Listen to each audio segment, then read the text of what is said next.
Paano nga ba Paano nga ba magbayad ng Meralco gamit ang inyong Gcash? 4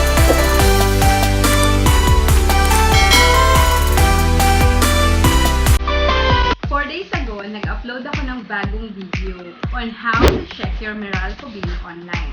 So, nagulat ako dahil in just 4 days, nakakuha kagad ako ng 3,000 plus views. Shoutout dun sa bago kong friend na si Angel Gardoque. Inspired naman akong gumawa ng another video tutorial on how to pay your Meralco bill using your Gcash. Maraming ways para mabayaran ninyo yung inyong Meralco bill online. Dun sa meralco.com or dun sa Meralco app, yun nga lang, ang gagamitin ninyo is yung credit card or debit card.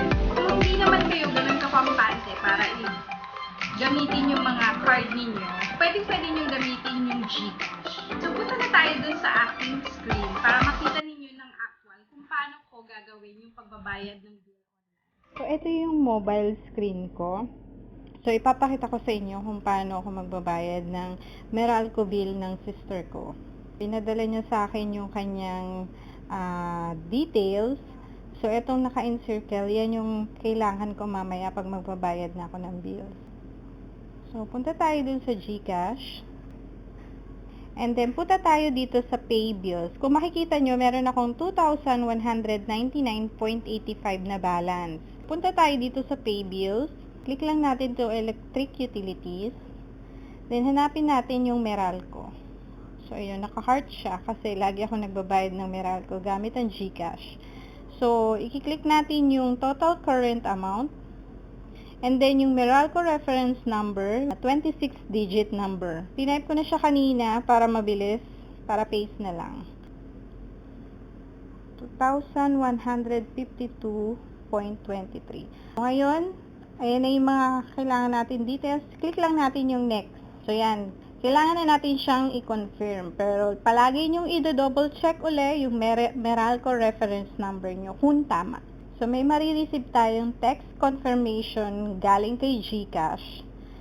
So, may na-receive tayong text confirmation. So, ibig sabihin, okay yung pagpaprocess natin. So, kailangan lang natin ma-verify kung nabawasan yung amount ng balance natin sa Gcash.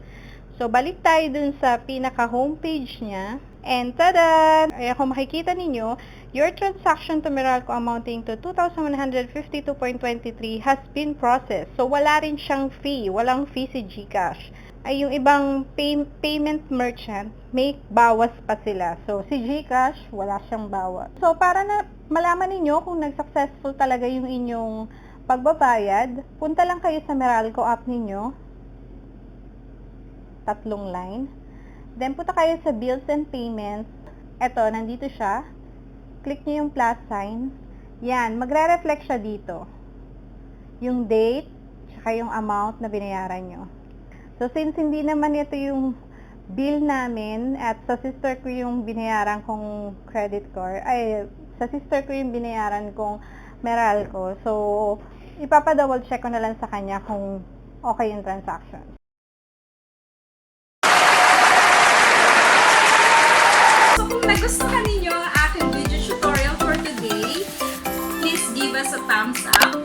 At para dun sa mga bagong viewers, please subscribe to my channel and don't forget to click the notification